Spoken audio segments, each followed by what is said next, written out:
¿Qué letristas en inglés nos recomiendas además de Dylan Cohen y Petty? Hay un montón. Tom Waits. Tom Waits tiene una obra, pero enorme.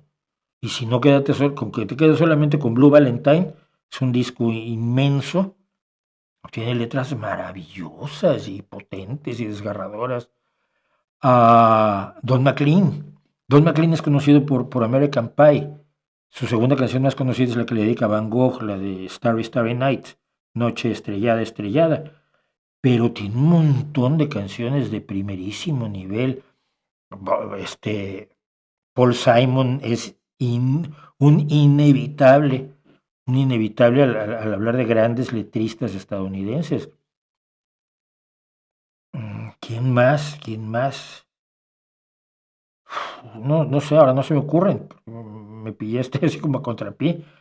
Pero ellos, por ejemplo, ellos son inevitables. Waits, Don McLean y Paul Simon, me parece que es necesarísimo oírlos, ¿no? ¿Dices en inglés o en Estados Unidos?